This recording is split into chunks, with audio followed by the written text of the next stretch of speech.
Yeah. Ladies and gentlemen, welcome to Silverline's Wednesday Night WHAM! Hosted by Scott Wakefield! Hello, everybody. Good evening. It is Wednesday, if you didn't catch that, and that means Wednesday Wham! And we are the Wednesday Wham crew. This is Silverline, and you are right where you should be, and that's with us. We're going to talk comic books, we're going to talk pop culture, we're going to talk some other stuff, but I'll let you wonder what the topic of the night is going to be. We've got a good crew here tonight. And before we get too far into the show, I always want to thank the people that make our shows possible. And that is Daytona Beach Comic Book Convention happening September 18th and 19th. Go over to their pages, of course, like, follow, share, subscribe so you get all the notifications about the news. That is not very far away, June, July, August, September. And then on July 10th, historycamp.org hosts their History Camp, which is a virtual conference for history lovers. And yes, I make money every time I say the word history. So historycamp.org, thank you for supporting Silverline and the Steam Patriots comic book that is coming out soon. And we'll talk about that. I think I can roll right into that. Our Kickstarter that is happening right now. We have a Kickstarter that is ending on Sunday. But I'll talk about that in a minute. I want to introduce the crew we have. Tonight we have... I'm gonna start right with our special guest, our new guest. Bedwell. Hey, say hello. Have you been on any of our shows yet? Hello, I sure have. Just been filling in here and there, and I'm usually on Sunday, Silverline Sunday. I am Quentin Bedwell. I am currently working on the third book of Trumps. Doing what? Oh, sorry. I'm doing the penciling and the inking on that one. Fantastic. And for people out there who we throw these words around, I don't know if you've been watching or you know what we're talking about, but penciling and inking. Penciling is drawing the comic book, and then inking, and that are you doing it traditionally, Quentin, with pencil or digitally? Digitally. Okay. Yep, and then digitally inking over it. Mm-hmm. Is that the case? Yes. So that's just adding the next set of lines to the comic art. So hopefully we'll be able to see some of that soon, and that's one of the treats people get being on our show is getting when you watch and join us.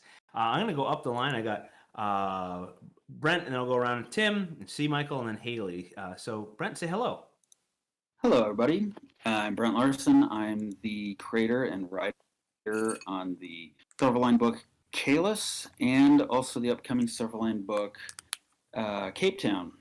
And I am not a penciler or an inker. I'm a writer. We use these kind of things, and take a look at, take a screenshot if you need it.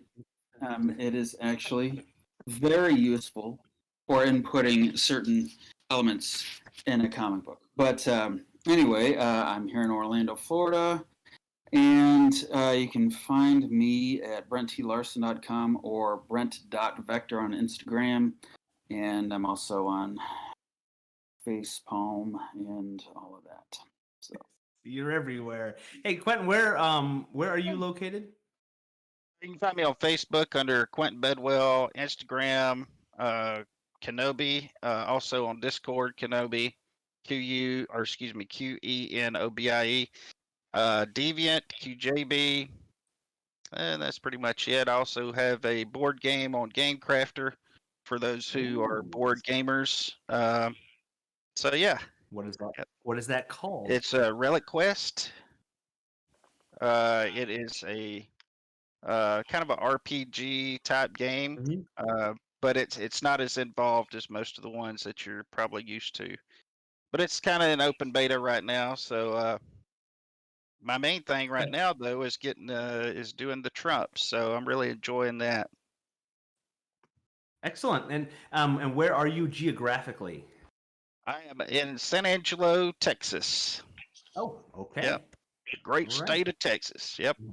I am from Mississippi, actually pretty close to C. Michael. Yeah. Where are you located, C. Michael? I think over close to Kenwood and all that. Kentwood's about maybe 45 minutes Yeah. from. I'm in Central, so about which is like 5 minutes outside of Baton Rouge. So, Yeah. I'm from Columbia and Hattiesburg area originally. So, yeah. and in case y'all don't know, Kentwood is where Britney Spears is from. They have a banner and everything. I knew that, of Yeah. course. She Everybody put it knows on the that. map. I knew Yeah. a couple Kentwood people. Trust me, she's not anything different. Promise you. Do you know Britney Spears? No, I don't know Britney. I know some people that know the family.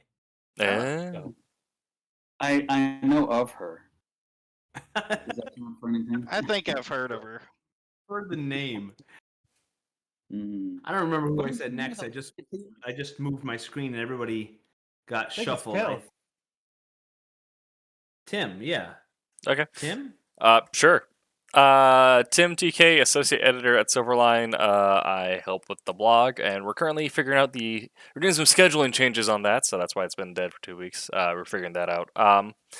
And I am currently the producer / seducer of the Wednesday Night Show, and the writer / creator of Wolf Hunter, which is a World War II espionage action comic coming out soon.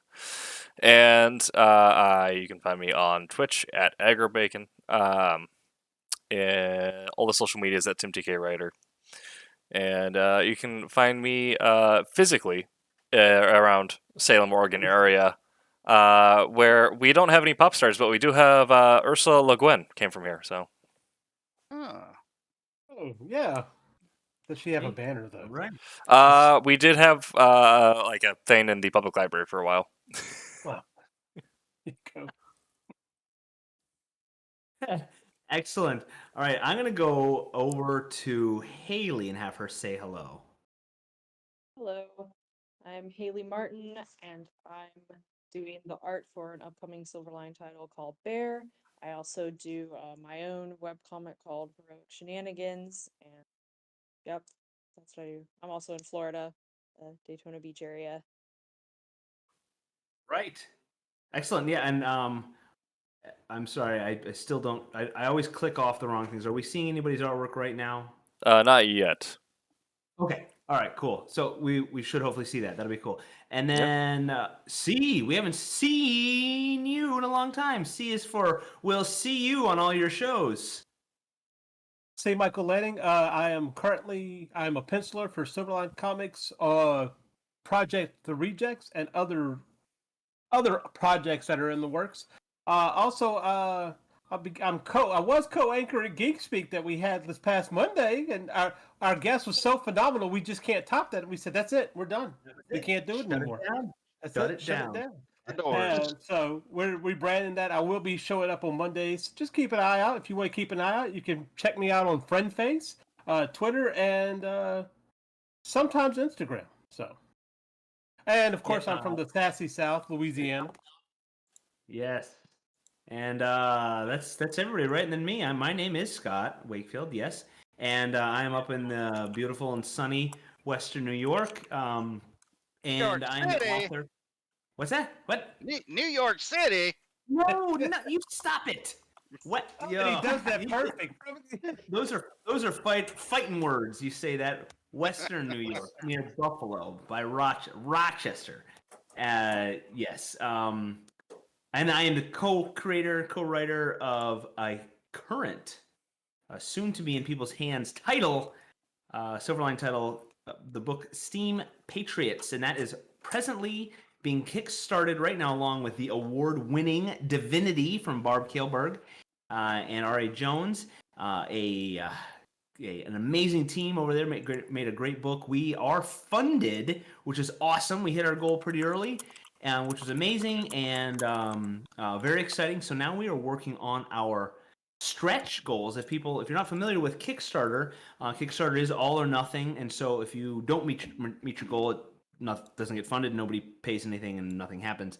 But if you meet your goal, you always want to make some more money, right? So we offer up extra goodies for every milestone. So we've set $500 milestones, and now we're pushing toward our third. The first extra was a bookmark, a two-sided bookmark with Divinity art on one side, and then a little Steam Patriots kind of Easter egg art on the other side that's about steam mechanicians. And then after that, we what's the next one? Trading cards, right? Yes, trading cards with cool little cards that we're going to make, get printed at Kablam, I believe.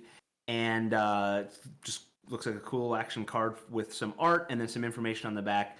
And then we are, and I'm bringing up on my phone, forgive me just 1 second. We are, we are $77. Was that right?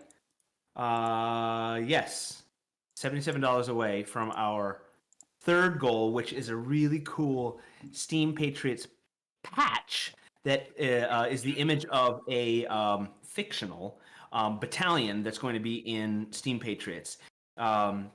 And that was designed by my buddy and editor and colorer Dan Hosick.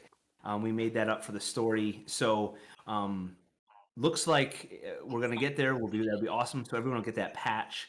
And everybody that backs, if you just back digitally or if you do the pledge with no reward, you don't get those. But if you want up to a physical copy, you can get those things. And I want to say before I forget, because I'm very forgetful, we do have an add-on that's been there for a while, and we talked about it right at the beginning. People can get drawn into Steam Patriots. We've got 5 slots to have that happen, and I am going to say tonight, if somebody's watching and does the first person to do that, I'm going to give them lines. I'm going to give them dialogue. They will have a speech balloon with words in it coming out of their mouth, drawn by our artist. And I was even going to let them correspond with me on Zoom, and we can talk about how they want to look and what they want to do in the comics. So the first person who does that tonight, if we get somebody, that would be totally awesome. If you want to be drawn in, go pledge, or you can manage your pledge and add that as an add-on. So that's out there. And thank you everybody that supported it so far. We've got 126 backers. So please, we're down to the last 3 days. Share it out there. Share it. Send emails. Tell all your friends and all your enemies to back that project so we can get Divinity out to and Steam Patriots out to as many people as possible. I think I've spoken plenty about that right now. Also, to all the people that have been supporting our creatives, myself included, Barb, I know Roland's been on a couple shows. If I miss anybody, I'm sorry. I've got a list here of where we've made appearances, and you can go find all these people online and watch the shows. First of all, Steve was talking about Geek Speak there. He did a great job interviewing me on Monday. It was a lot of fun. I had a last-minute opportunity to go camping, but I still had cell connectivity, so it was great. I got to use my phone, and he did a great interview. So Geek Speak, Barb and Roland and I and Rory have been on Drinking with OCD. Barb's been on Critical Blast and Sunday Funnies. I plan to be on Sunday Funnies, trying to get on Critical Blast, but it's been a scheduling problem for me to get on before the Kickstarter ends, but that's okay. Also, thanks to the Sci-Fi Diner podcast. That's an audio podcast, and they are a group of great people that have a in-depth knowledge. They love sci-fi stuff, and they talk about it, and so they interviewed me and Rory, and then Founder of the Day. He does a daily post about a historical figure from the Revolution era, and he's got a great Instagram presence and YouTube presence with his posts that are information and then his videos. So he interviewed us. You can find that as well. I think that's everybody. So go share the love. Go send them some love and support they have going on. Yes. But you also got to remember, too, you weren't the only one we interviewed. We also interviewed Barb Kalberg, too, on Geek Speak, so y'all can find that there with Meredith Loughran. So, yeah, and I feel kind of always feel out of my element when I'm following. That Barb is the act to follow, because Barb's been in the industry for quite a while, and she's got quite the resume, and she has lots of awesome stuff and awesome work to talk about. Whereas I have Steam Patriots, which no one has even really. I mean, maybe a dozen people have seen. So, so go watch. I'll be talking about it. Yeah, we'll see. Barb does a great job. She's got some great stories, and she knows she can talk the talk about the industry. So yeah, go look up all those interviews that happened. They're fun, and we have a good time. And some of them are kind of silly. Surprise. Okay. Hey. tonight we are talking about, we've got a little bit of a mix because this weekend is Memorial Day, and we were going to talk a little bit about military and fallen heroes represented in comic books. We won't stay on that topic super long. We just wanted to take note of it and take note of military as it's shown. I mean, good or bad, cheesy, but realistic. We can talk about that. And then we're going to move into how we would like to see our titles or other Silverline titles, or in general, how we'd like to see comic books represented in film. And the good, the bad that comes from that.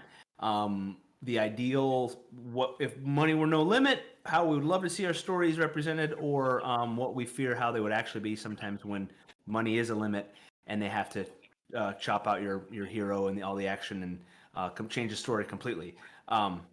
Who was the author of World War Z?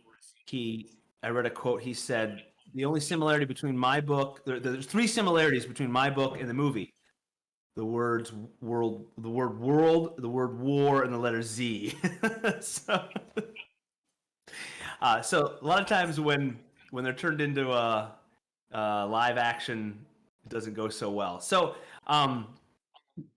thoughts on depicting the military or stories with the military in comic book form. Is that a element that appeals to you guys, or is it overplayed? Is it good, bad? What do you think? I like it if it, depending on the character arc, how they play into it, or if it's just over the top, super camp like G.I. Joe. Which, if there ever was like a tier 0 operator, that would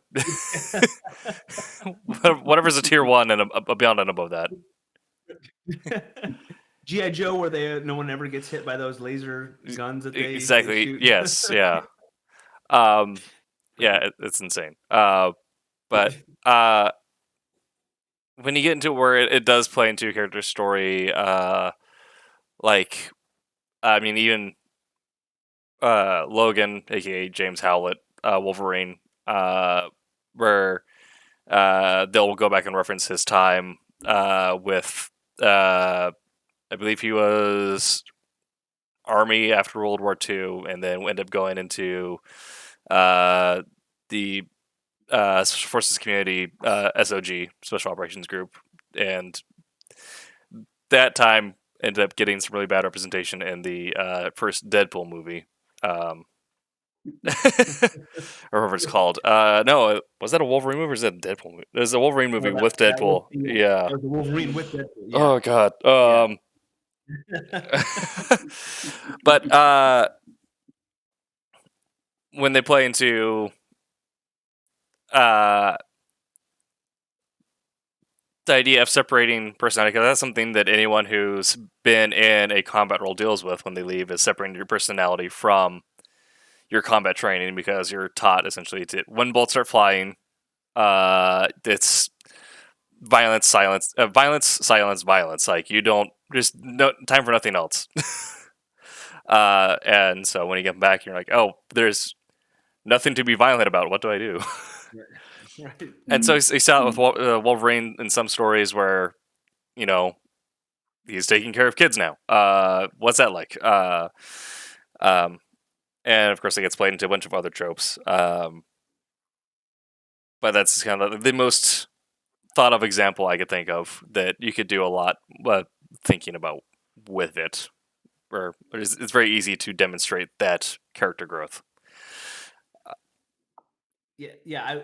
I was gonna say too. It's without diminishing it. It's a subject that I don't want to sound like it's easy, but it's a great, it's a great character or subject to grab, because the reader or viewer, the consumer, can readily know what's going on. You don't have to say, you don't have to describe what is the army, what is the you don't have to describe that, and then it gives you all the elements you need for drama, like you said, character development, and the extremes of it. We're talking about Oh, I guess also an example of that would be the Punisher and the fact that like you have Logan where what happens if you kind of rehab it, and then the Punisher is what happens if you can't rehab.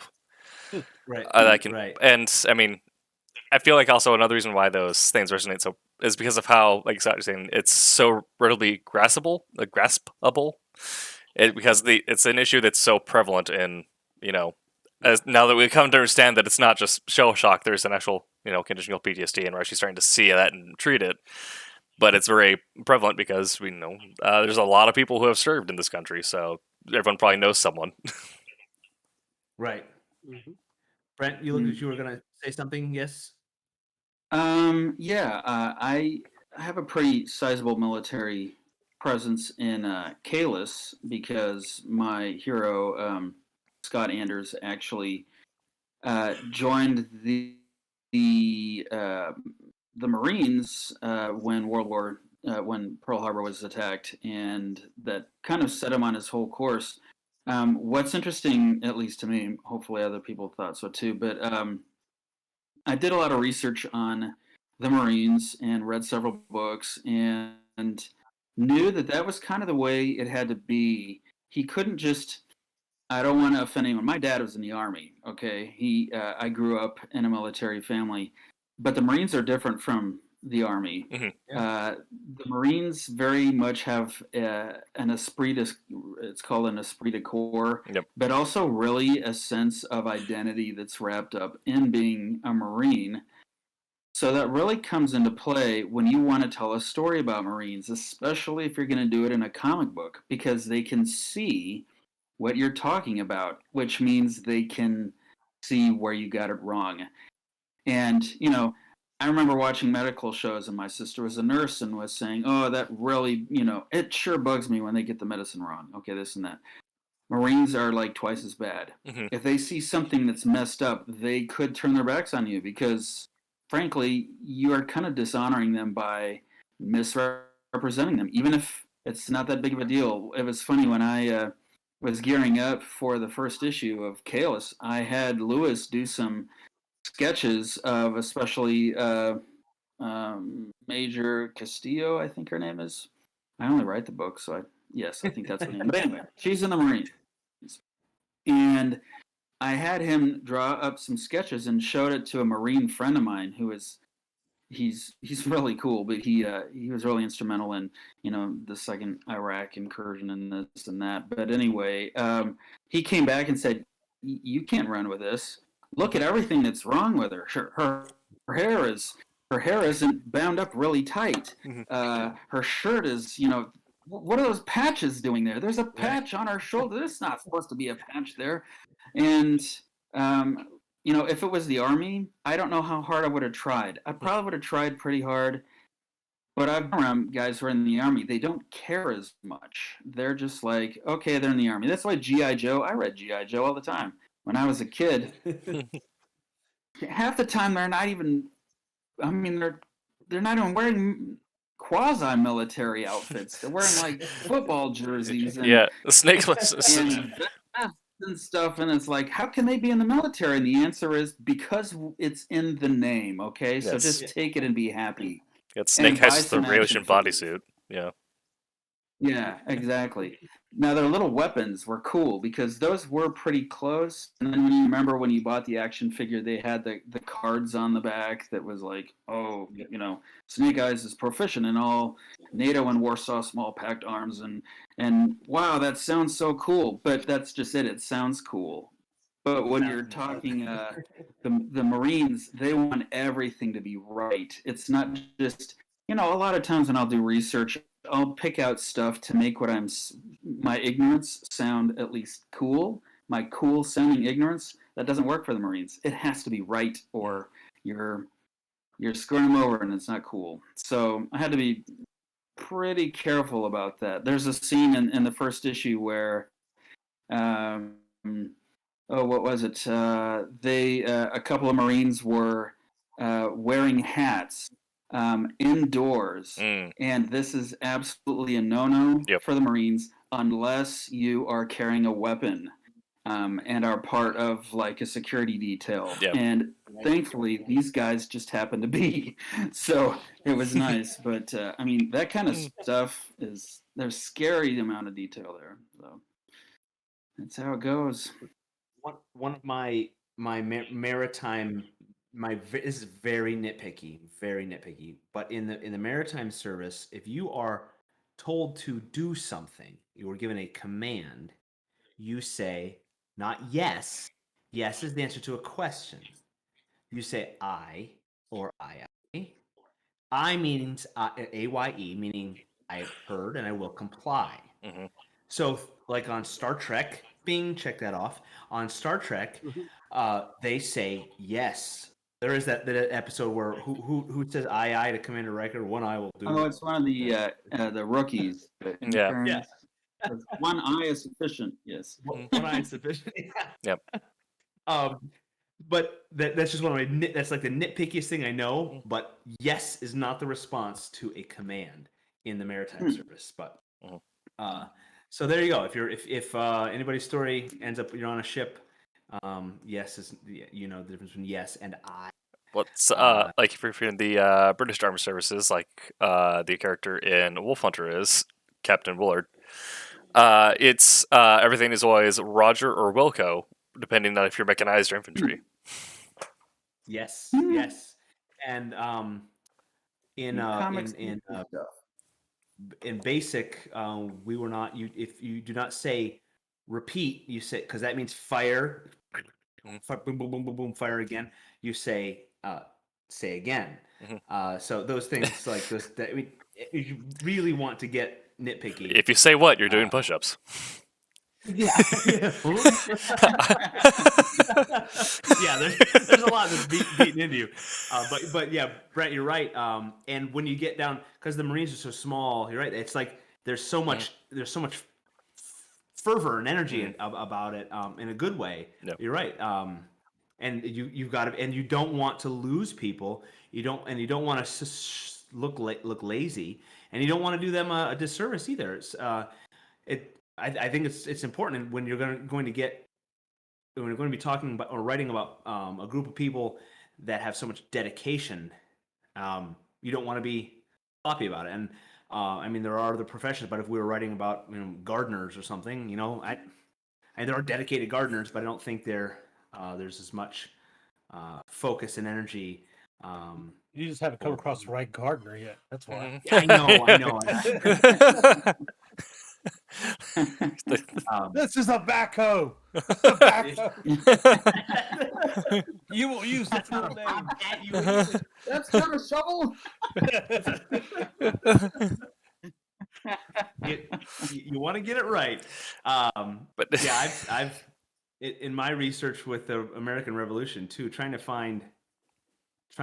get events right and people right and all. But it's so crazy because like at the beginning, they were handing out titles like, oh, you've read a book, you're a general, oh, you're going to be a captain, and then oh, your militia is now being part of this militia or this. Yep. now you're regulars, and so you never know. And they had no uniforms, and they had.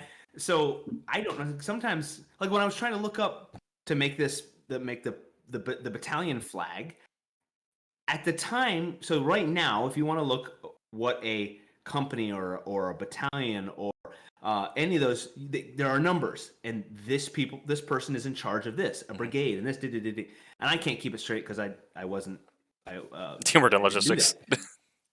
Right. So, but to look it up then, how many people were in a battalion? Does Congress allow this state to have a battalion, and then they changed it in 1779 that this, and so I just picked it. It sounded good. It was small. Yeah. So my first Continental Boiler Battalion. Someone's probably gonna be like, actually, in 1777. So I have no idea. Actually, in 1777, there wasn't steam-powered horses either. Yeah. So take that.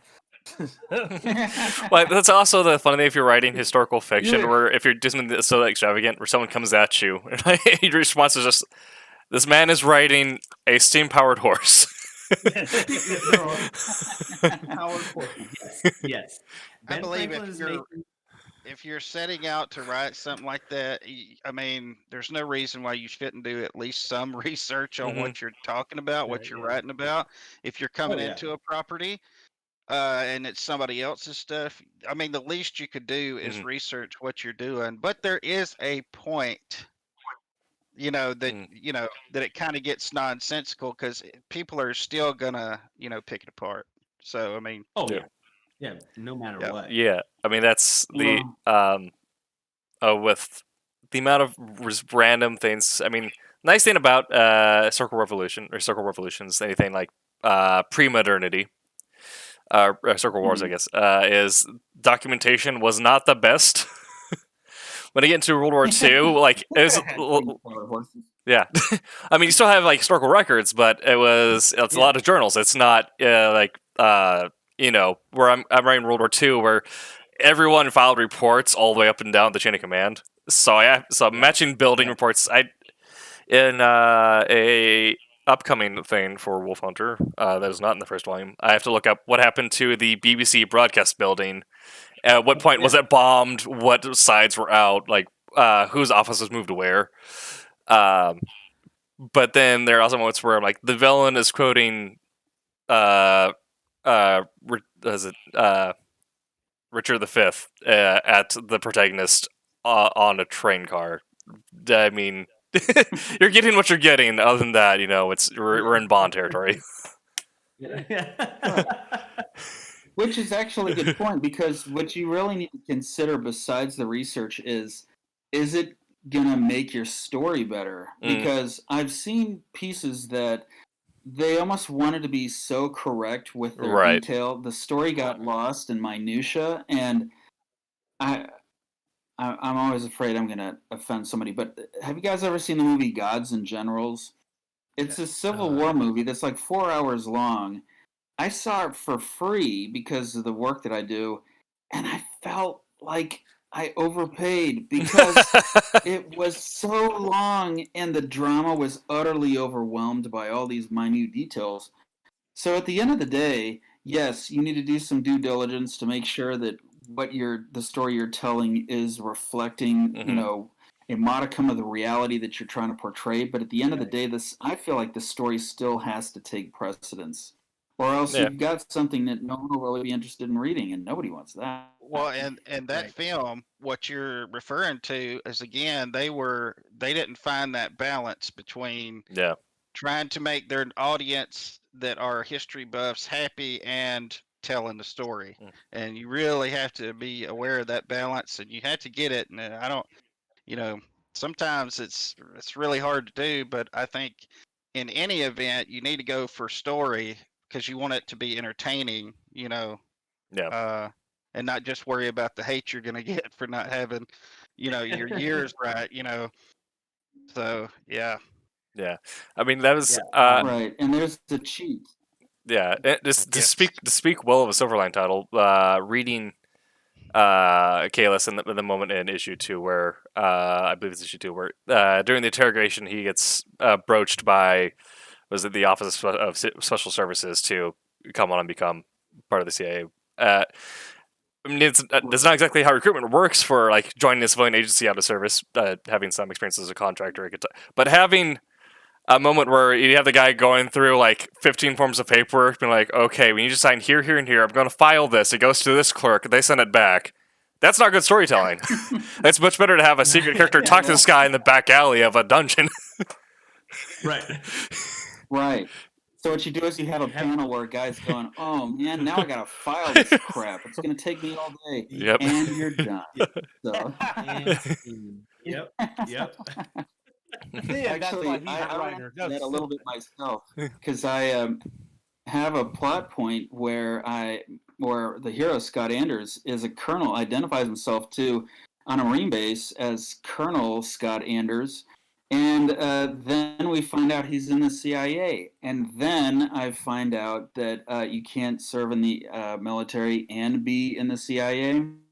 So my fix was for him to say, "Hey, I'm in the military and in the CIA. How does that even work?" And that's pretty much where I left it. That reminds me of that movie. You ever see Thank You for Smoking? No, And Yeah. he's talking to the Hollywood producer, and the guy's like, "What? How about cigarettes in space? Oh, we'll just say something like, thank God we created the smoking detector thingy or whatever. Yeah. Easy fix. Yeah. Easy fix." Space. Yeah. Yeah, you're. I'm sorry. I know I always throw in my Star Trek references. I think we talked about this too. Chief O'Brien. Riker calls him Lieutenant O'Brien at one time, and at some time he's got a rank insignia on, and they were all over the place with their. It would have taken 10 minutes for them to figure that out, but and nitpickers like me, it's been like Yep. 30 years, and I'm still talking about it. So, I want to say Barb's title as well, Divinity. yes. One of the heroes. So the hero is an 11-year-old girl, and she has special powers. And of course, bad people want to take advantage of those powers. But her parents die, and her half brother has to leave the Marine Corps to take care of his sister. And there's a huge age disparity. So Barb did a great job of his character being, of course, very reluctant, and then so being pulled from his life as a Marine. Now he's essentially a dad, or just the big brother to this girl, and he has to struggle with leaving that life and then being kind of thrown into this new life, unwittingly, and she did a good job of that. And so he's going to be there's some in both. I don't want to give teasers away for 2, but yes, there's action in 1 and action in 2. A lot of good, amazing art and good storytelling. So he's a great character he's got a great skill set, and Barb's a military mom, so I'm sure she did all of her research, and it shows how in his character there's not a lot of Marine Corps stuff, but in her the older brother, and I'm blanking on his name right now, the older brother in the story, she does his character well. They've written him really well as a Marine who now is kind of not happy with his situation in life. So she did a good job with that. Really good job. Cool. Well, it's RA. Does RA have any military experience? Do we know? I don't know if RA does, but I don't. I know Barbara's pulling on her son, who is a Marine. That's true. Yeah. Yeah. Barb's done a great job making it a believable story, and even in her choice of art, it's very classic comic book, very clean lines. It's not a lot of clutter. I like it because some of the art's real simple. It's comic book art, and then when there needs to be a more of an expression, or there's a lot of great facial expressions. There's a lot of story that's told with their faces. I've noticed, at least for me, and there's a little more detail. It's like it slows down for just a second with the movement of the art, and her story is you jump right in, you know what's going on, you get a sense for the characters, and it rolls through number 1, and you get a cliffhanger at the end, which is great. You don't want to end without a cliffhanger, and it's a fantastic story. And number 2, I can vouch for, keeps going really well. You get to learn some more about the characters. Again, it's a nice, clean, enjoyable story with great, very character driven. I like that. I like that with any story where you're gonna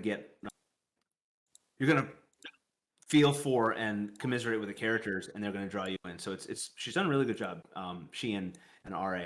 So they've done a fantastic job. I recommend people grab it and read it.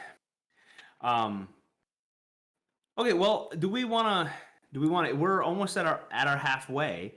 But I want to give Haley and Brent the chance to talk about.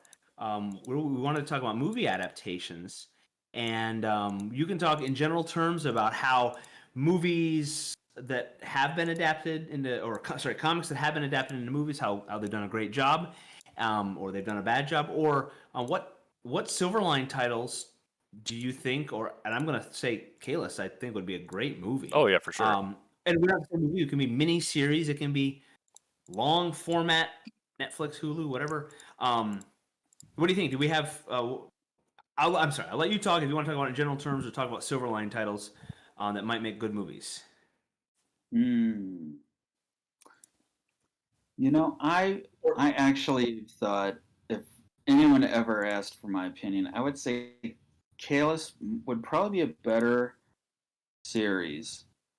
And I only say that with the benefit of knowing how it ends Oh yeah, and the arcs it comes across, and which makes me excited to tell the story whenever I can actually, roll it all out, which it might be another year or two, but just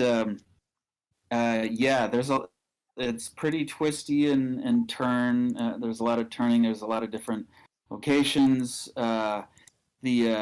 I just finished the first issue of this second arc, and it's entirely in Argentina, which coincidentally both my artists are from Argentina. I don't know if that's coincidence or not, but anyway, there's some that happens in another world, and I don't know. I'd love if I had a lot of money, or if someone else had a lot of money and said they wanted to do it, I would recommend it as a series. So yeah. And do you think it would adapt well? I think comic books seem to adapt pretty well because it is visual. So there's the trouble with taking just a straight book to film is you can't turn exposition or backstory easily into a visual medium from prose. That's why so many books are always they change so much because they've got to move the story in another way. Comic books are a little different in that they're visual. So, do you think Kalis would be a good? I don't want to say shot for shot, but close to the comic book. I would say probably not. I can bring the benefit of my, I'm a screenwriter, not well known. I probably never will be, and that's just fine with me. But frankly, I don't believe in shot for shot anything when you're adapting one thing to another. And here's my example, and I wonder if people will agree with me or not. Do you guys remember the Daredevil movie with Ben Affleck? Oh yeah. And they had a scene. I know. Some of you have tried to suppress it. And I ask you to remember just for a minute or two, okay? Oh, Brett, Brett, no. Stick with me. I promise you it'll be worth it. Okay, so remember when Bullseye is fighting Elektra? It felt like there were scenes there that were lifted directly from the Frank Miller run. And I remember watching it and going, this is so boring. Because I was like, I've read the comic. You can't top the comic. Why would you want to do a shot for shot? I mean, it's like putting in real. It's almost like a video game adaptation when you know going into it the game is too fun to be topped by turning it into a movie. Right. So that's why whenever someone tells me your comic should be a movie because it's already practically there by virtue of being visual, I would guard against that for one because the best movies are their own thing. You don't look at it and say it's great because it's an adaptation of a comic. You say it's great because it's a great movie, and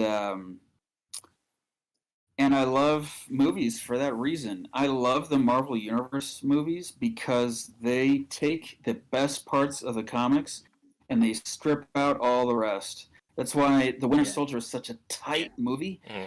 But the story of Bucky took place over years of storytelling. Brubaker went crazy with him. Yeah. Not in the Winter Soldier. You get 2 hours and they're very tightly bound together, and that's why the movie's so great.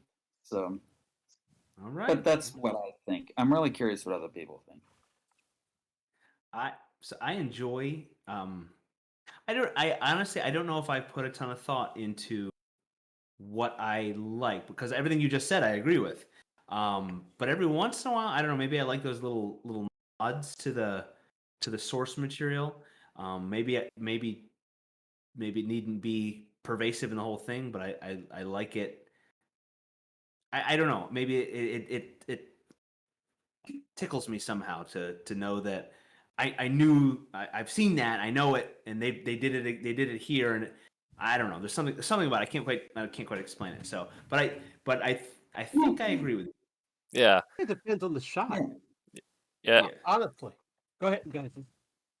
I was say, yeah, definitely. If it's just the moment of reward. Like it's the creative team behind that movie, letting you know, like we're validating the amount of hours you put in learning this weird trivia about this thing. Yeah. So it's that nice validation. But I do, like Brent was saying, the best movies are our own thing. So I like adaptations if they're not strictly an adaptation. I mean, they made Zemo a character who wasn't just a meme, whereas in the comics he's just kind of a joke at some points.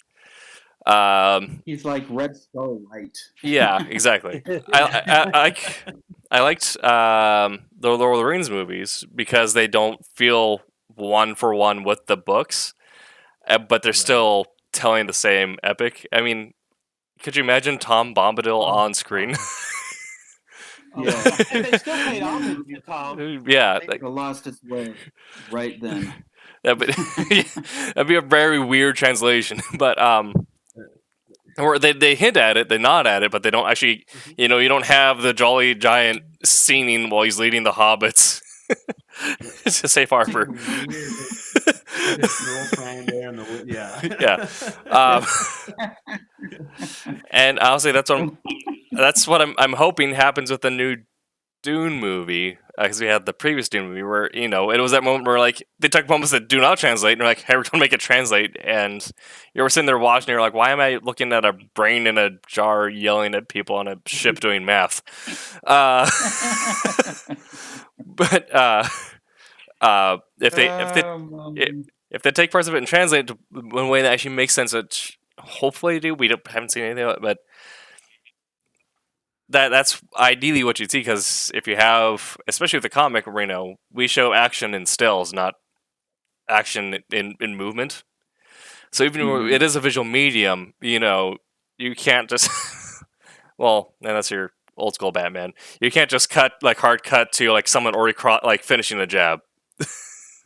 You have to, there has to be fluid movement throughout, and that also happens to happen in the storytelling. It's a metaphor. Whereas in a comic, you're taking stills, even in the dialogue, even in the storyline, everything is a still of what's happening at that moment. And so that's what makes the mediums inherently different. So one-for-one adaptation is going to look really weird because you're just taking a still and stretching it out. You're not actually allowing it to move the way the movie naturally would want to move. Exactly. Well, okay. Go ahead, because I kind of want to take it a different direction by what I want to say. So if you have something you want to get out, let's wrap that thought up.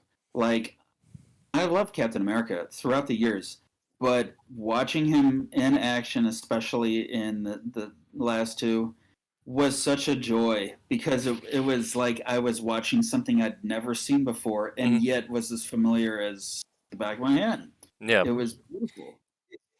I felt the same way about the Lord of the Rings movies. There are so many moments that they weren't straight from the book, but it was like all these characters that have been up here, and the movie was done so well. And of course, it's got its moments where I don't like it, but 95% of the movie, that's why I've watched those movies 3 dozen times, and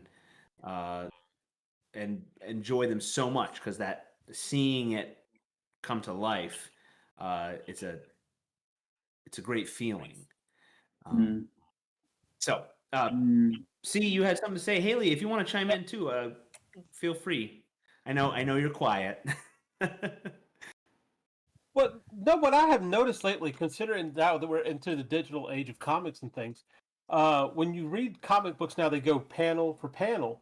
But what I was noticing, I've been reading the Zdarsky Daredevil, and I've been reading it on my phone, and I stopped doing the panel to panel thing. But I noticed that they're starting to do it to where they're making a comic book like a movie.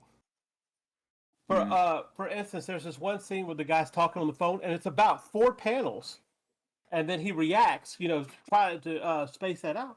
But to me, it's like you kind of lose the art form of the comic book when you try to mold it to the movie form. Yeah. Does that make sense? Yes. I mean, have y'all noticed that? Have you in recent comics? They Yeah. seem to kind of they're not storyboarding it per se, but they're trying to give it the same beats, and it's just I don't know. It just doesn't work for comics because comics is its own medium. Yeah, I mean, the only way I could see maybe like a phone conversation being extended that long is if each line is in some way a gut punch to the character. But so each one deserves their own moment. But if it's every time I've seen a phone conversation or a moment of like split dialogue isn't just strictly 2 people on panel doing like verbal judo. It's always just been like 1 panel, 3 bubbles, and then cut away elsewhere. Yeah. Phone voice line going. Yeah. Well, and with this, you could have had, for instance, it was a phone reaction. So he talks in one panel, and then his facial expression in the second panel, and I think it was actually, I said 4, but it might have actually been 5 panels because it seems like it was a long time because at least two of them were silent. It's a full page of one. Yeah, and it's like, okay, 3 panels I get, he says hello, what seems to be the problem, quiet, and then his reaction in that last panel. But you can still do it in 2 panels and have that same feel to it. Yeah. But to me, it just had that, it's pacing like a movie or like a TV show, and I think that's really taken away from the art form. While the story's great, I do like Zdarsky's Daredevil. I do. Yeah. But it's yeah. I just noticed that. I mean, about too much realism in comics, because just like the spandex of these heroes going over into a movie does not work. In comics, that is a strong point. You have to, I think when you get too much realism, it's kind of the same thing on that side. It just doesn't translate well to me. I think comics are more expressive when they're exaggerated, because that's a lot of times what we're trying to do as pencilers is trying to exaggerate to show movement because we're working with still images. These poses don't work in real life. If you see somebody walking around like they do in comics, it just doesn't work. And so there's someone's flying because they have a weird crook in their leg. Exactly. Yeah. Or hovering. I mean, if people walk around like this all the time, it's kind of, you look ridiculous. Is there something wrong with that dude's back? Is there something wrong with him? But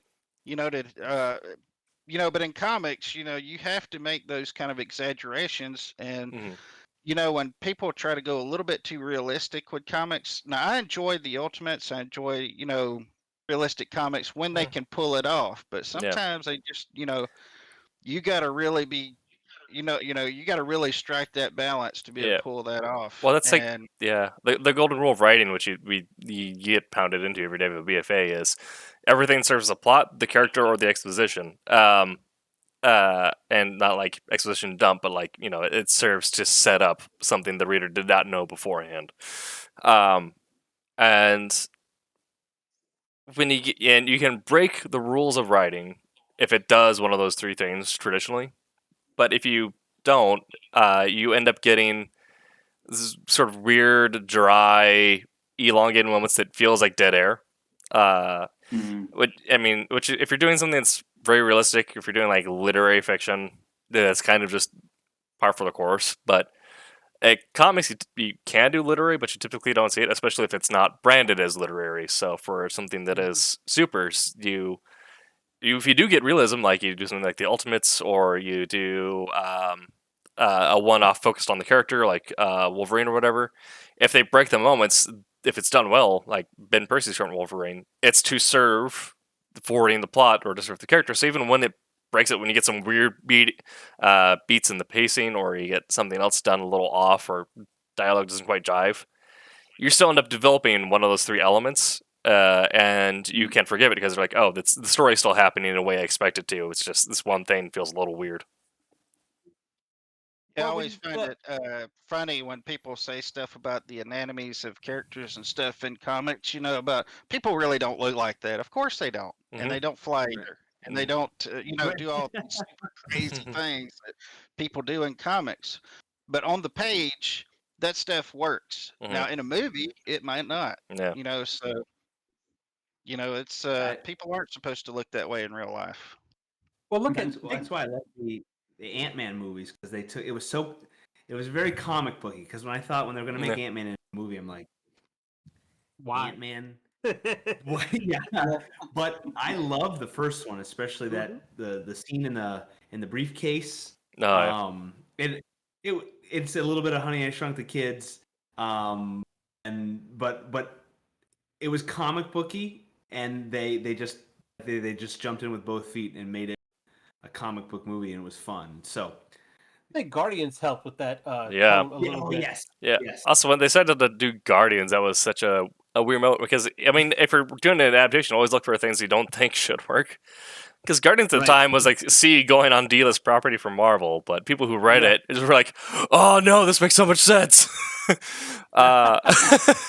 But when they, It might make more coming up. So yeah, but when they actually went through and did that, they were able to take what was a property that like no one had done and reinvent it in a way that ended up actually like saving the title in their lineup, which is insane. But it's those moments where if you look for something that doesn't work in its own medium, maybe try reinventing it for another medium, and then take the lessons you learned and pull it back, reinventing it for its parent medium. Yes. So Well, we should I've have the always- Stilton in like as a cooking show. Yes, yeah. That might. So. Yeah. Well, I think Well, guys, I Batman gotta Begins go. did that to us. Oh, go ahead. Yeah, I gotta go. It's late. I gotta get up early. But All right. Brent, thank As you very always, much. fun. As always, your wisdom and insight. Have a great evening. All right, you guys too. I'll see you next week. Sounds good. See ya. Yeah, I should peace out too. Hey, what? For my You're not 2 cents allowed. first. You are not allowed to leave. Is there a Silverline title that you think would make a good movie? You haven't met your word quota yet. Now I don't know after Yeah. the whole discussion of like, well, just because it's a good comic, like, but yeah, like I definitely agree with the movie should be different from not just like panel for panel, because then it's like, why have both? Like if they're the same, Yeah.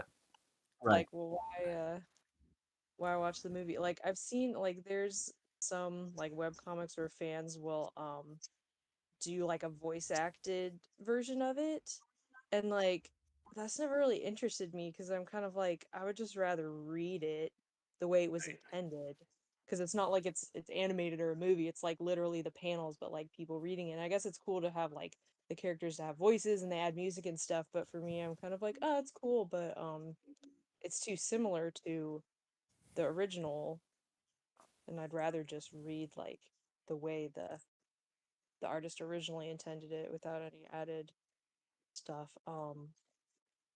But yeah, but for the question for what Silverline title would be good, I don't think I've actually read any of Divinity yet, but definitely the concept, it sounds like it would make like it would be exciting on screen. It would be a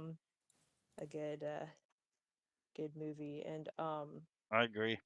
yeah. Yeah. And when we were thinking, Yeah. like, are you guys thinking more live action? Because I know, like, for me, I love like animation and cartoony stuff, and like my own drawing style is more cartoony. So if like one of my own creations, like my Heroic Shenanigans comic, like I wouldn't want to see it live action. I'd want it to be animated. Yeah. So Yeah. Actually, I thought about that, and not to talk about my own title so much, but my daughter mentioned it about it would be a cool cartoon. Yeah. It would be cool animated, and that gives you what's the line? You've got an unlimited special effects budget Yeah.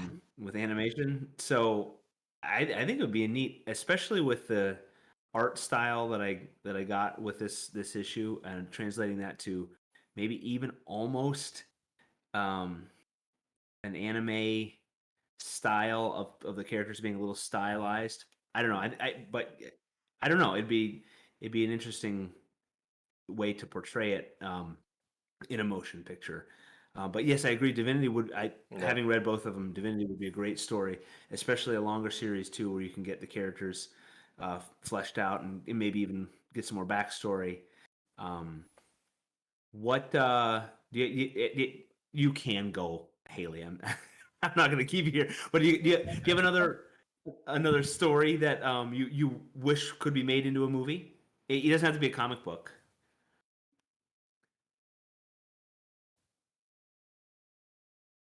Can't think of anything off the top of my head. That's okay.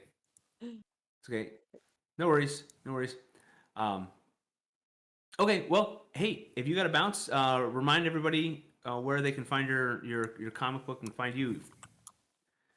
Okay. Yeah. So my comic is called Heroic Shenanigans. It's at heroicshenanigans.com. If you Google it, you'll probably find it, even if you spell it wrong, 'cause it's kind of a long, unique title. It is also on Webtoons, and then I'm also on Instagram as Haley Martin Art. Awesome. Awesome. Thank you very much. All right. Hey, have a good night. Yeah, you too. Bye. See you guys later. Good night, See Haley. ya. Yeah. Bye. So, folks out there, we have passed the halfway point, and I do like to remind people that we are brought to you by Daytona Beach Comic Book Convention. It's happening September 18th and 19th, and historycamp.org. That they have a virtual history conference happening July 11th. You can go sign up on either website. I know the Daytona Beach keeps posting every so often with updates about the event and who's going to be there, and there will be a great Silverline lineup. And if you grabbed one of our signature books or autograph books, right? Bring that, and then you can get some of those autographs from Silverliners. I don't know everybody that's going to be there, but they've been posting who will be at Daytona Beach, and then we've got a great lineup too of other shows that have been supporting our creatives. In most cases, me or Barb Kelberg and my co-creator Rory, we've been on quite a few shows promoting our Kickstarter, which ends this Sunday. We're 3 days away from 4 and change, right? Friday, Saturday, Sunday, because today's almost over. Founder of the Day on Instagram and YouTube did a great interview with us with the history focus, and Sci-Fi Diner podcast as well. They have a great audio podcast, and they talk science fiction, and they interviewed us about Steam Patriots. And then Barb was on about 2 weeks ago on Geek Speak, and I was interviewed Monday by C. Michael here on Geek Speak, and he says they've got some changes in store for that, but you can still find Shut it those. down. You just shut it But down. and I topped it. I was it. I was doesn't get better than me. The campfire chat. It's like the final guest of the Johnny Carson show. Right. Everyone's going to remember the final guest of Geek Speak. And thank you also. Drinking with OCD and Critical Blast and Sunday Funnies have all taken the time to interview us and promote the 2 titles we have right now on Kickstarter. And we are very close. I'm going to reiterate that if we get somebody to pledge and get drawn in, that is an add-on. You're not going to see it as a pledge. You're going to add it on as part of your pledge. You can manage your pledge and add it if you want right now. But if you do that tonight and you've got about 45 minutes, I will guarantee we've got 5 people. The first person to do that, I will give you dialogue in Steam Patriots, and we can talk or Zoom and talk about how you want your character to be portrayed. So we're really pulling on all the stops to draw you into Steam Patriots. We are $53 away from our 3rd stretch goal, and that is we're going to give everybody a patch for the fictional 1st Continental Boiler Battalion that will be making an appearance sooner or later in Steam Patriots, and our hero Felix Ward will be involved with that coming up. It's not in the first one, but it's kind of a little Easter egg that you're going to get to see something that's coming up in the story, and that's modeled. The patch is modeled after the flag that Dan Hosick designed for us, and everybody that has backed, not the digital backers, but everybody that's getting something physical will be getting a bookmark, a 2-sided bookmark, and a trading card. Trading cards for each. So the bookmark has Divinity art on one side and a Steam Patriots advertisement on the other, an 18th century style advertisement, and then the trading cards have Divinity art and little description on the other side. Same with the Steam Patriots art on one side, and then a cool write-up on the other. So thank you everybody that has supported those projects so far, and tell your friends that we're so close to getting to the $6,000 mark. We're talking about movie adaptations of comic books, and of course we can talk about anything else that we want to talk about. So if you've got comments or questions, toss them up there, and we can talk about your favorite movies that are good, bad, movies that are books or comic books that you want to see made into movies. And then we'd love to talk about Silverline titles and their potential to be made into a motion picture.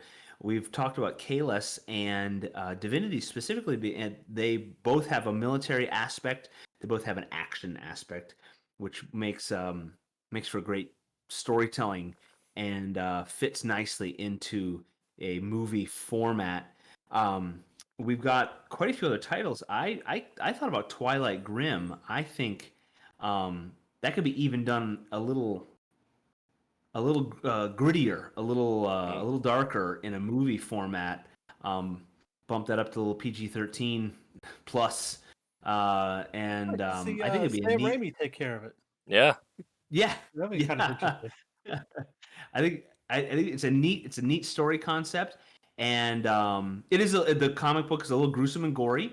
It's nothing over the top, but I think in the movie format it could be a kind of a cool thriller, dark world, because you've got crime, you have two sides of this city where pretty much one side is a free for all, and because the vampires are allowed to do as they please on one side, and really nobody's safe, and then the other side they're not allowed over there.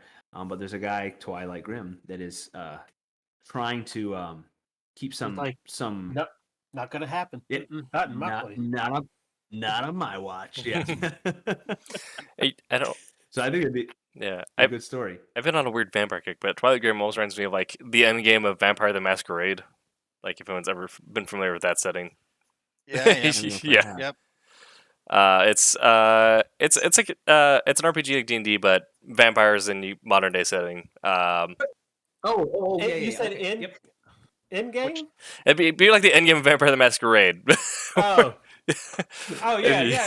Like basically the bot have come out and pretty much taken over section of the city.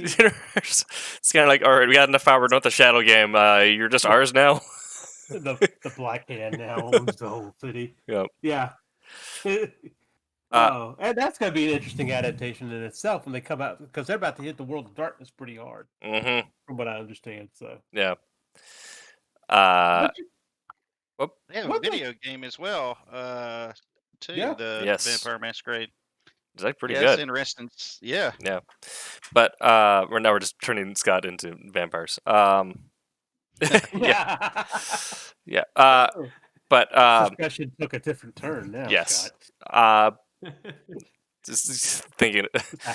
Silverline After Hours. Yes. I would imagine Twilight Grim would turn out a little something like Underworld or great movies, especially the first one. But the other ones I liked.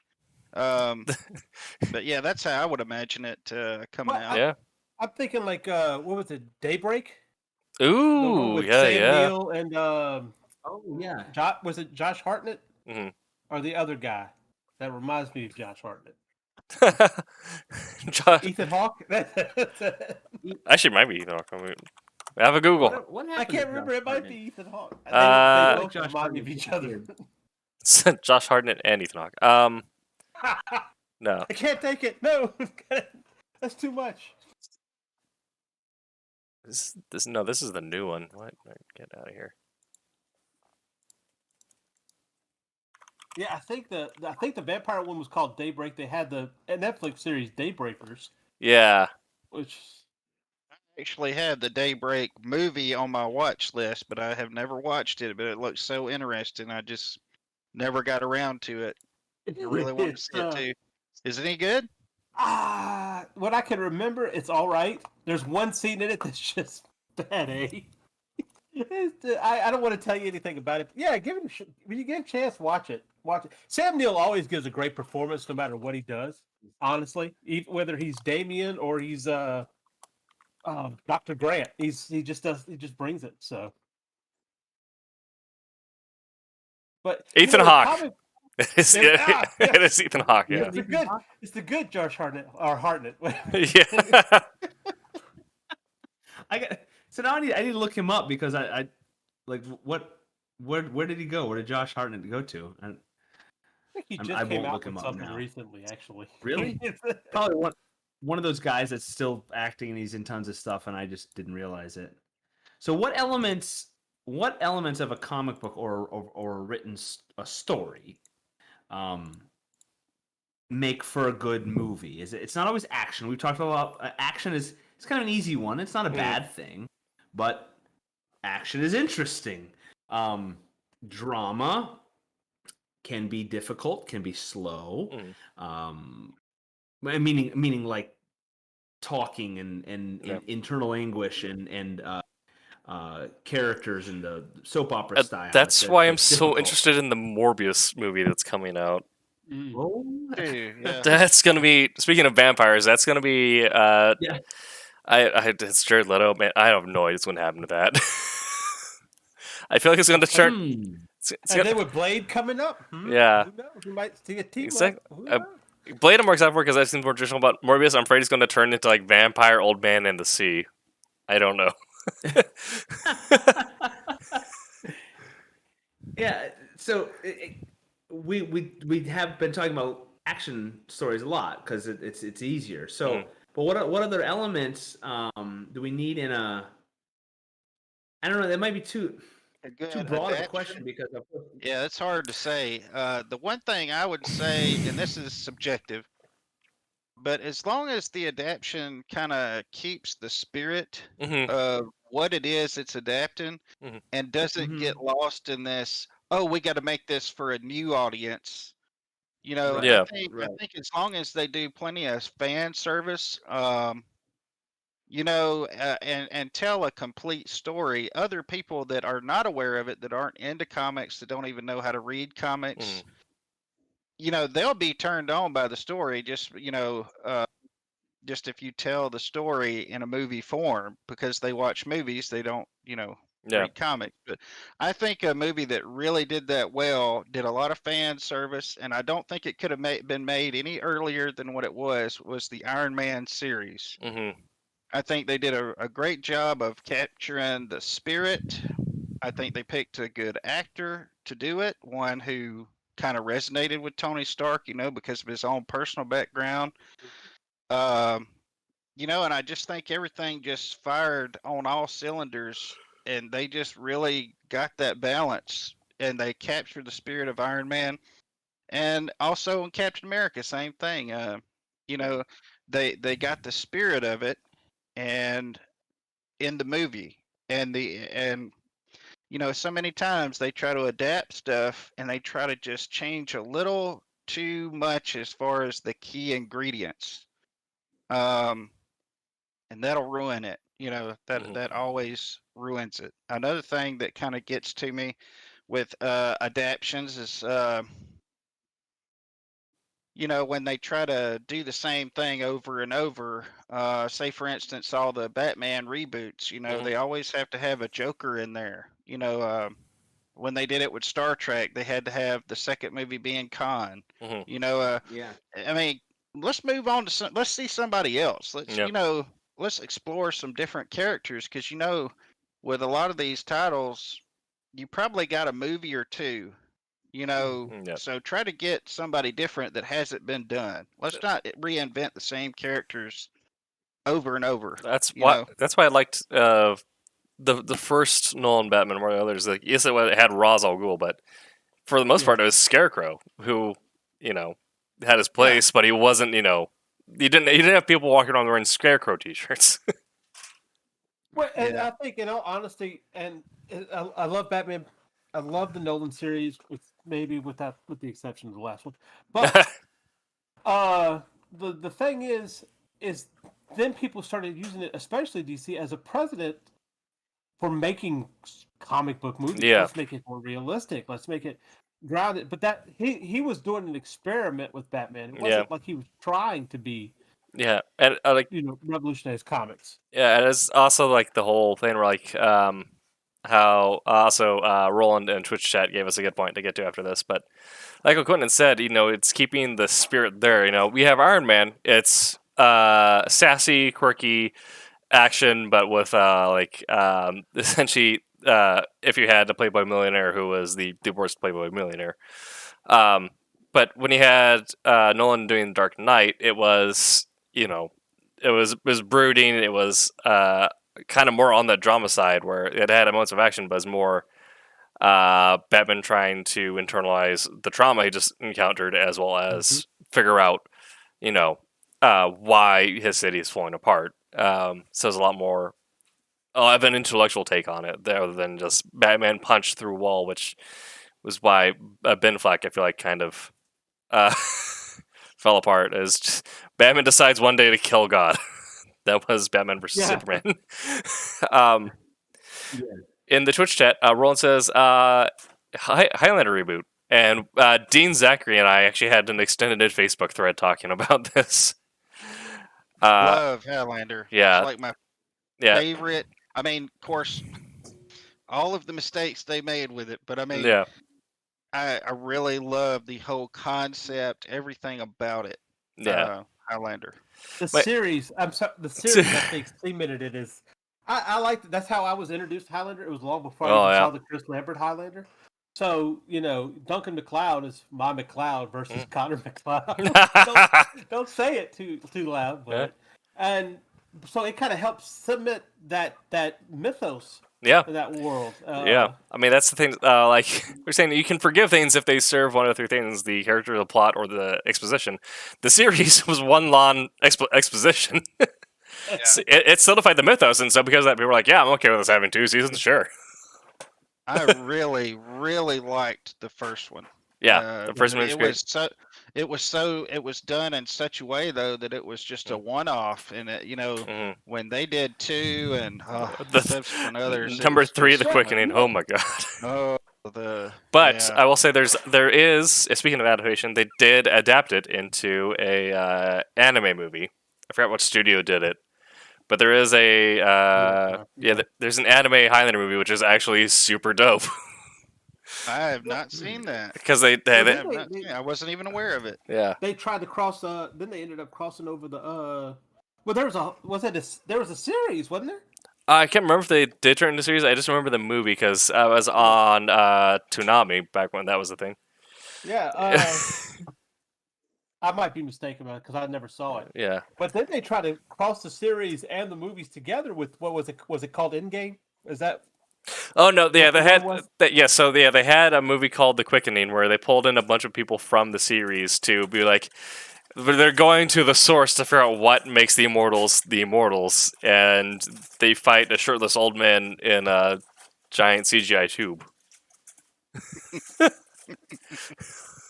It was, the whole Planet Zed thing too. Oh, I just, I really hated it. But that franchise was so good because it was so different than anything else. And a lot of at the time, I don't know how well y'all's memories are, but at the time they were doing a lot of vampire stuff and a lot of, just I myself, which from our earlier conversation you wouldn't know it, but at the time I was getting a lot of vampire fatigue. But I mean, zombies wasn't a thing yet. Mhm. But this was something that was awesome and new that I hadn't seen before, and it was really cool, really cool.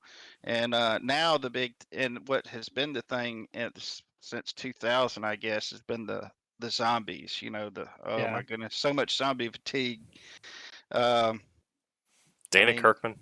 What Highlander? There was a Highlander Endgame. That's the one where they ended up pulling Connor and Duncan in the same movie. Yeah. Then they had Adrian. What is Adrian Paul? I think. Is his Adrian name? Paul is that. Yeah. Yeah. And then they had the source. I've never saw the source. It's so. Never will now. No, what you do is you. Depending on what your vices are, you partake in those and then you watch it. Punishment. I'm not into torture. I'm not a masochist, so. It's one of those things where you do it in one of those things where you get a bunch of friends together, you get like your bad movie bingo board put out or your shot game put out. It's like when you watch The Room, you have to do the Room shot game, otherwise it doesn't work. I can't wait till they remake. I don't know if I know that one. Oh god. Wait, you don't know The Room? Maybe. Oh my Bobby god. Wasu. There's a movie with James Franco about the making of The Room. I'd say start watch there. that. Yeah. Okay. Yeah. If you like terrible movies, check it out. But Oh yes, the yeah. Who disaster doesn't artist. love terrible movies? So then what? Okay, is it easier to say what doesn't make for a good movie adaptation? I think one of the easiest answers is special effects. Mhm. We had not. I mean, until recently, you couldn't make a good superhero movie because they were just cheesy. You did not have the special effects. If you look at the old, Yeah. I mean, look at the old Steel Hulk or featuring Spider-Man. Shaq. Yeah. I will always go They back to that were- movie. They were super cheesy, and so even science fiction. So Mhm. that we were limited by special effects. So that's one of the easiest limitations. You can't just do the direct. It doesn't work. You can't take these elements, these visual elements that you can draw or write about. Yeah. Bright colors and and put them on screen. spandex. Yeah. It just doesn't work. I think it took them a little time to figure that out. That it took a few fails before they figured out that, bright colors works in a comic book because everything Right. has to be Yeah. flashy. Yeah. That's honestly On screen that doesn't translate. That's actually what I really like what they did for Captain Marvel's MCU outfit, where it's a flight suit. It's a modified flight suit. It just makes sense for the character. Mhm. Yeah. But and then you can go too far and really commit to the joke, and that's how you get John Cena as Peacemaker, where it's nothing but spandex and a giant dorky helmet. Yeah. But very clear, like, this is a joke. This is intentionally designed to be weird. Right. But I mean, it all depends. Like, take for instance the Falcon, Captain America costume is almost spot on to what it is in the I wish he could move his neck, but I mean, you gotta take he's doing the Mandalorian thing. Just got full body I would turn. say there's exceptions, Yeah. to some designs, but I think like for instance, Superman, it worked. I think that the Superman costume somehow it works. Captain America, when I watched that first Captain America years ago, like back, I guess it was in the 80s, that didn't work. Oh, that It just didn't work. That didn't helmet work. one.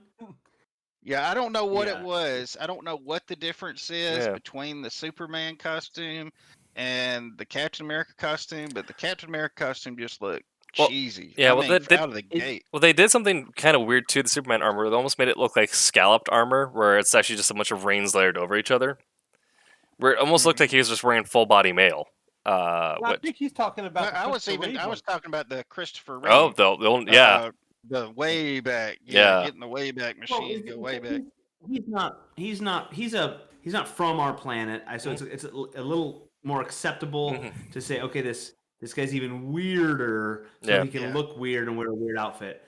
But So I think that The might be super why it works. intelligent, super powerful race. Yeah. it's okay for them to wear pajamas Yeah, Yes, around. yes. yeah, I think even if, the way it is though, it is bright and flashy, but it's a simplified form of that.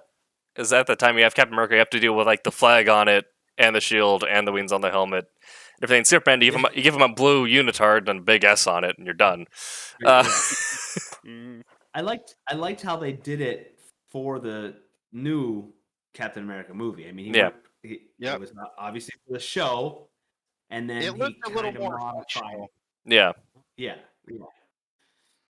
Yeah, that is weird because the world in the movie has to accept these people wearing these odd outfits. And And having in the code MCU, names. yeah. well, Black like Rose and, yeah. when Spider-Man, when they're he's introduces himself as Doctor Strange introduces himself. Oh, we're using our superhero names. Yeah. Yeah. Yeah. And is that Endgame or I think it's Yeah. Endgame. It's, yeah. Infinity War. Infinity War. Yep. Yeah.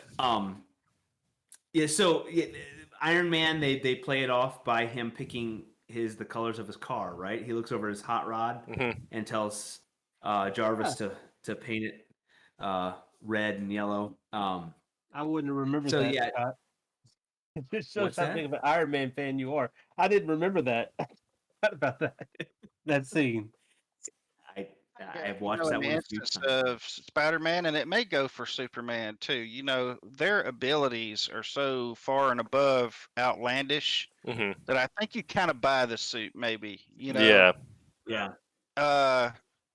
So maybe that's what it is. Whereas with like Captain America and some others, they're just like not that crazy of abilities. Yeah. It made sense for Captain America to be wearing like a flak jacket and like Right. Exactly. Yeah. yeah. I think Maybe that's what it is. I'm going to go back just because it's such a funny choice. But I mean, for the upcoming Suicide Squad, you have Man Shark, all these other dudes with like actual abilities, wearing what looks to be like very normal tactical gear, and then John Cena, Peacemaker, his ability is that he can shoot people, and he's wearing the Missile Slanish uniform. Yeah. Why did he get that out? Yeah. But in the Marvel movies, they do though. They create the world where the public has accepted these characters as well, so they're not weird. Everybody understands the purpose. So I like again the Spider-Man. Is it? I think it is the first Spider-Man movie. The MCU Spider-Man, where the guy yells up, "Hey, Spider-Man, do a backflip!" or what? Yeah. So because Spider-Man's there in New York City, and it's acceptable. Yeah. So that allows the story world to mesh together with the people running around in costumes. Yeah. A little better. Tim, what about Wolf Hunter? Do you think that would, from what I've heard of it, sounds like it'd be an awesome espionage action World War II movie with all the vintage cool. It definitely have to be like it's almost like kind of like a tech piece. It have to be kind of slower at moments. Yeah. I mean, it certainly has like its moments of chasings, but I definitely tried to write it from an approach of a slow burn.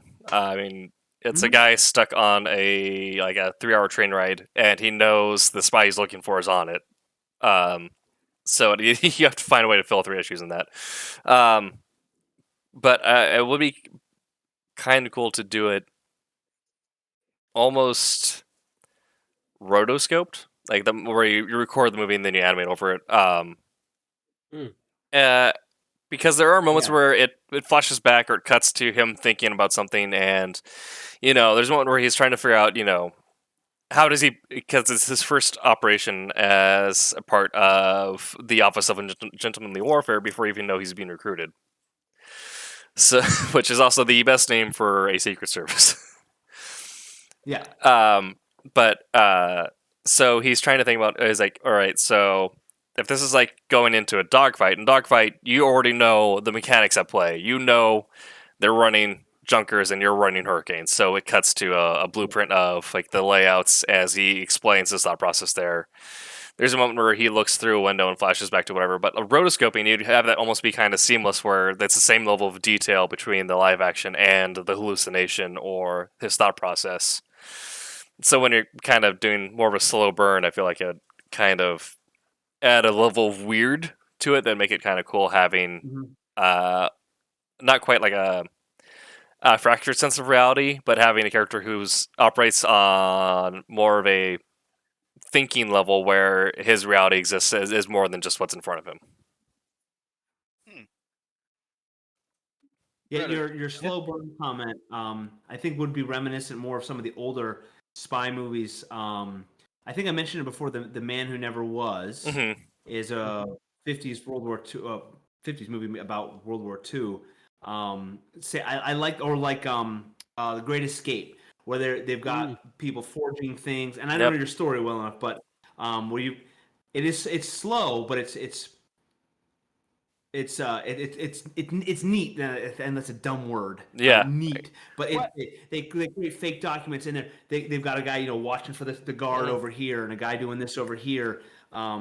That'd be I came with the idea of reading like a couple John le Carre novels. It says same idea where like it's this technology, person thinking, blah blah blah, gunshots back to. Yeah. I watched a lot of those older movies where they're not just all action. Yeah. And I think that'd be, again, without reading your story, that's kind of the feel I get of it. I could be way off. When you look at The Great Escape, though, and you say it's slow, and it was, but their personalities and their dialogue and everything, really contributed to the story. See, everything. Action doesn't necessarily make a fast movie. In fact, I've watched action movies where I'm bored halfway through it because all it is action. Yeah. I think what I was thinking when it comes to what makes for a good adaptation is as long as it has a fully developed triangle of weird to the point where you're fully it's fully memorable, like where it hits all the baselines for world building, and it has the element that's so unique and out there that you can translate it into any medium and tweak the story however you need it. But as long as that element is still there, it's still going to carry through. You said rotoscope and hallucinations, and I'll be honest with you, what came to mind was Pink Floyd's The Wall. Yeah. And I know it's not rotoscope per se, but that kind of when it fades into an illusion or whatever the case is, it's very seamless. Yeah. But one of my favorite movies is A Scanner Darkly. Just the one where So that's the same thing. With Keanu Reeves. Yeah. And Whenever rotoscope, I always think of the Bakshi Lord of the Rings. And if you want if you want to talk hallucinating and hip and trippy, where Frodo and the Dark Riders are there, and he's saying, "Go back by the Shire," and that scene is like 19 minutes long. Yeah. I do subject my children to that movie about not quite once a year, but we all sit down and we watch that great movie. Yeah. Dean Zachary loves that movie. It's got its moments. But it's funny though to. Did you check out the Nostalgia Critic about that movie? Oh yeah. That's spot on. I love it. And apparently, and I haven't watched it yet. There's a recent, I don't know how recently, but there's a Russian version from like the 80s or 90s that I think has Tom Bombadil in it. I think, but I need to watch that. And it's like super low budget, like no budget. Tim, back to your World War II and slow. Anyone seen Papillon with Dustin Hoffman and I think Steve McQueen? Sounds familiar. Papillon. It's talk about a slow. I know I've seen it. It's slow, and I may need to rewatch it because I think I watched it when I was a teenager, and so I didn't appreciate it. But I just remember it being slow. That and Bridge on the River Kwai. That's a great movie, but Sir Alec Guinness, and I think there's other names in that one, but that's a slow movie. It's a good one. It's a good one, but could use something else. I don't know. Maybe pick up the pace just a hair. But yeah, I guess that is kind of the nature of a lot of old movies, right? I just Yeah, if you watch, if you go back and watch a lot of your old favorites, you'll realize just how much dead space is in a lot of them, especially 007 movies. I didn't realize just how much dead space was in those movies. Oh my goodness. Yeah, I love James Bond movies, but you're right. I watched Doctor No. They were on Amazon for a while, and I was watching them because you could put the you could do that. What do they call it? Their X-ray. Oh yeah. And so on your computer, you can put your mouse up to the top left or whatever, and it keeps the X-ray, all the tidbits going along the side, and that was interesting. But because I hadn't watched Doctor No or You Only Live Twice or Diamonds Are Forever in a long time. Goldfinger. Actually, Goldfinger. I think Goldfinger is my favorite Connery. Probably because that's the first one I ever owned, and so I watched it a lot. And it's got the Aston Martin in it. I expect you to die. Yeah, expect me to talk Goldfinger. So it's slow. They're all so slow, and like the fight scenes too. They're just like muscling each other around for 10 minutes. And yeah, but punching and I was talking with one of my fighting friends, boxing, and he's talking about like for a lot of fighters now you can use it up as choreography in fights, but back in the day like fight choreography was not really a thing. You just had a director like, you guys throw him over here. So you always had the scene where they grab each other by the collar and start shaking each other. That's a fight. Always seemed like somebody would fall back onto a chair or a bed, and they'd do the foot thing, and they'd kick them away. Yeah. I forget which James Bond movie it was, but when he ejects the guy out of the car, it is Goldfinger. Clearly a dummy, and it's so hilarious. Because he goes, yeah, do the Wilhelm scream. That scene, he's driving the Aston Martin, being chased, and the bad guys in the passenger seat with a gun on him, and Sean Connery flips the stick shift button, the buttons there on the stick shift, flips it open. The guy looks at the button, looks at him, looks at the button. And James Bond presses. It's like he gives him like 10 seconds to consider. I'm gonna press this button. Something's gonna happen. It's so corny, and that whole chase scene too, because then he drives off and they're following around. And really, nothing happens with that chase scene. But I love Goldfinger. I think Moonraker and Die Another Day are two that I just can't. They're so. I have to say one more thing about Goldfinger. Whenever he is in there with all of his bad guys, Goldfinger, and he starts pressing these buttons, and all these things come down and come up, and I'm like, man, all this for a presentation, wow. All these gadgets and buttons for a PowerPoint. That's where John Medic got it from. His love of PowerPoint. When I was a kid, though, I was like, wow, look at this guy. He's got all these futuristic gadgets and everything. Yeah. And then you look at it, it's like, just a PowerPoint presentation with a model table. And oh, my goodness, it was hilarious. I always like to think about, and I know it's a parody thing people do, but you think about the supervillain, he's got to hire somebody to do that, to build these things. And he's got to stand there, show him the diagram. You're like, no, I want the panel. No, it's got to be 2 feet to the left. I'd like it in a mauve, please. Yeah. and what's even more about this, he puts all this money into this presentation, and spoiler alert, he's going to kill all the people who watch the presentation. Yes. That's with poison gas. It's like, come on, all this money that you just put into this thing, and you're just gonna kill everybody that watches it. So hilarious. I like also that they went the time to explain that there is an organization which oversees most of these villains called Spectre, which we really get nothing of. But I like to think that they're super villain OSHA. Where it's like no, you can't have the nuke this close to this chamber, otherwise you could set it off before you can.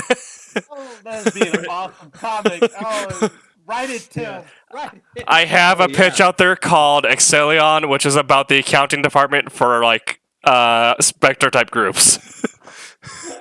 If anyone wants to draw it, it's out there. I want an artist. Somebody has to. You're right, because they can't just be all willy nilly and evil. They burn through their budget. I want all the chairs to fall into a pit of lava. Well, how are you gonna get the lava? Yeah. There? But it's the comic, the pitch I have out for Excellion. It's it's a company called Excellion, and they do all the accounting for third world dictators, evil agencies, supervillains. So Hey, see, you want to spend that much to build a missile, but you're only asking for half of what you need to build it. exactly. So Right. so they were like going that they're like okay, we gotta like run your taxes through summer, so we have this weird dictator that gives us we can do this weird thing. So Just- to keeping with our theme, adapting a story into a visual art here. Yeah, we're really keeping with it. Yeah. Adapting so you can adapt just about anything, because they'll take these absurd stories and turn them into James Bond movies or Fast and the Furious or any crazy story that makes sometimes absolutely zero sense, but we gobble it up, right? We love it. Yeah. So there's very little that doesn't translate into the motion picture world, but in the comic book world, I love the freedom we have to do even more than I think than movies. We can Yeah. we can Definitely. do any Mhm. thing we want. And we don't get characters that look like who we looking at here that's No. getting drawn. Well, I think too, the good thing about comics is, you get to see, you get to see something in its raw form. Like, well, I say in its raw form, but it hasn't been raked over by a bunch of different groups and people, Right. and then distilled down into Right. It's something that makes everybody happy. It's not really like by committee, unless it might be the big two if it's one of their main projects they haven't given off to a group to up to a single person to control over. But I mean, it's collaboration, but not to the point of we have to. Yeah, it's I mean, yeah, like Steam Patriots. I mean, it's going to be Rory and Scott's story, and whatever they've done with it, plus whatever editing went into it, and that's it. It's it's going to be fresh, from them. and That's you. the plan, unless the millions of dollars start rolling in, and then things. I don't know. Okay. Yep. Like I always say about rolling, when you start making your cameos in the films and all that kind of stuff, We'll see. Hey guys, we're getting towards the end here. Folks out there, you got like 6 minutes to get my challenge, get drawn into Steam Patriots, and I'll give you some lines, and we can Zoom call and talk about how you want your character to be portrayed. We have been talking about movie adaptations of comic books and other written forms. We talked also at the beginning of this show, if you missed it, military in storylines in movies and in comic books, and how it's tough. It's tough to get it right, because you want to do the justice and do your due diligence of showing representing a military character in your story well, and you never want to be you don't want to get it wrong. And Brent mentioned that his depiction of people in the Marine Corps was especially difficult, because Marines won't let it slip by if you goof up. Barb Burke has a Marine in her story as well, and he is an older brother to the hero of the story, the main character. And Barb did a great job of showing what it's like to have to leave the military life, and how the military prepared this character for the troubles that are going to be happening in this story. I have read Divinity #2, which is the one of the titles on Kickstarter right now, and it's a fantastic continuation from #1. It picks up, and they've done a great job. And I say they, Barb and R.A. Jones and their team for Divinity.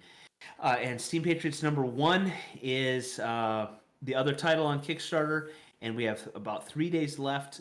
They are funded, and so we're going for the extras. We're $53 away from unlocking our third stretch goal. So if you want to be that person, we'd be super happy. Push us over the edge, that $53, and we'll be on toward our fourth goal. And I think, I'm sorry, it's not in front of me. So that'd be 6,500. I think that's the rough draft. Roland has been calling it a novel, and I appreciate it, Roland. It is my novel, but it is in a very raw form. So if we push to $6,500, you're going to get my rough draft, which is very different than the final product of Steam Patriots. That's what I want to see. Well, I've been going through it. I'm not changing it. I'm just seeing how embarrassing it is. I wrote it in 2012 as a national novel writing challenge, a NaNoWriMo challenge. I didn't quite hit the 50,000 word mark, but I think it comes in a little over 100 pages. So you're gonna get this, the brain of Scott Wakefield as I hashed out Steam Patriots.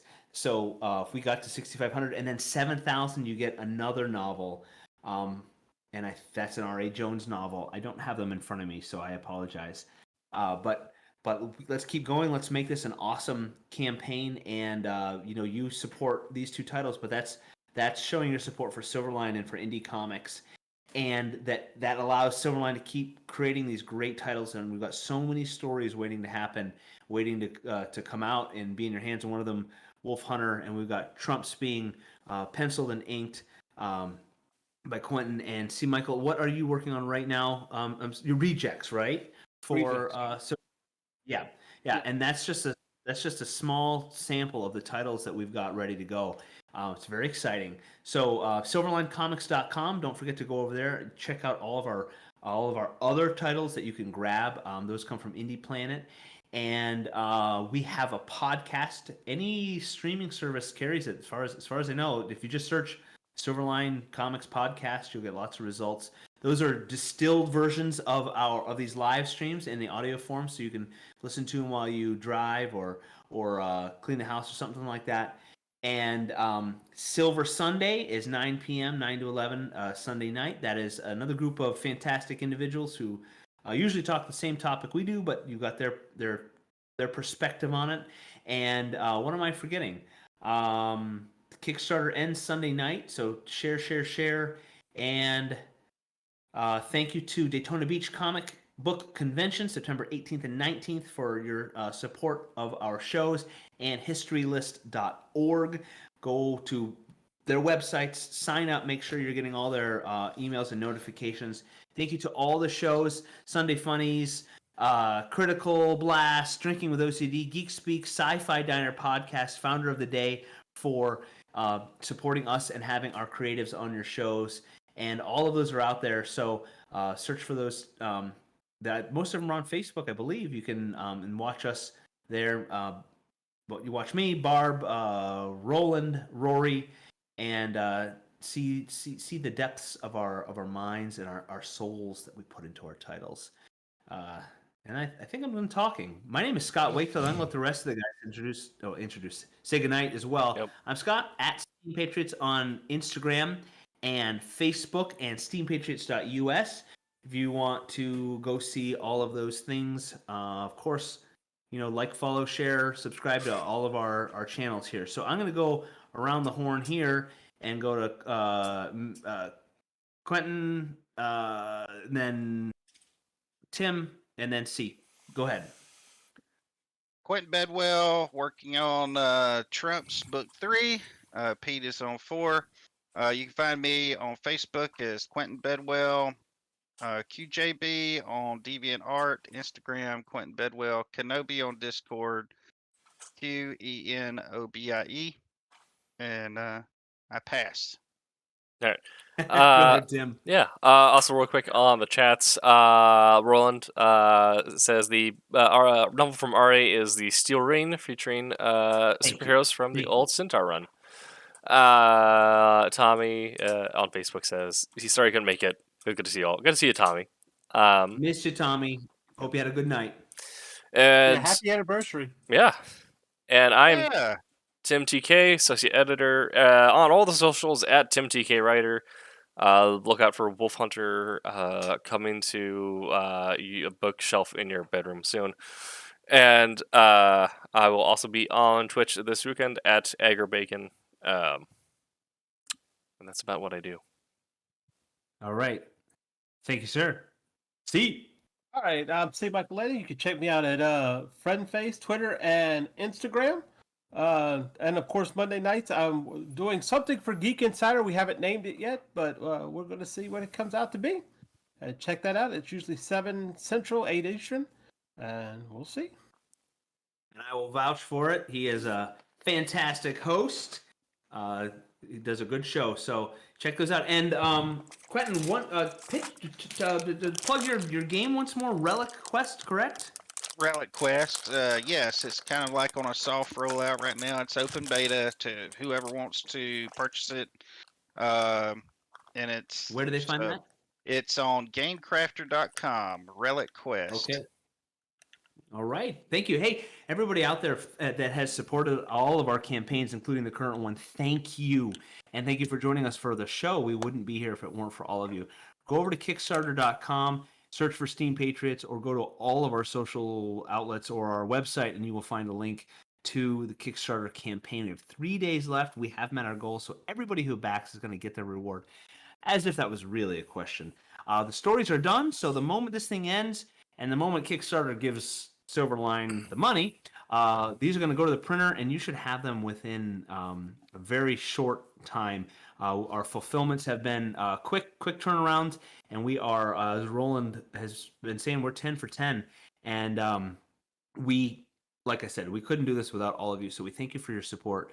We'd love if you shared our Kickstarter campaign, please, and tell all your friends, spread the word, tell them whatever they can do to support the 2 titles that are coming out and support Silverline and indie comics. That would make us all very, very happy. So thank you all. It is we've gone a little long here, so we appreciate your time and we appreciate you joining us. Throw your comments in. You can do that even after the show, and we'll get back to you. We love having you join in. So thanks, everybody, and as always, make mine Silverline. Good night, everybody. See ya.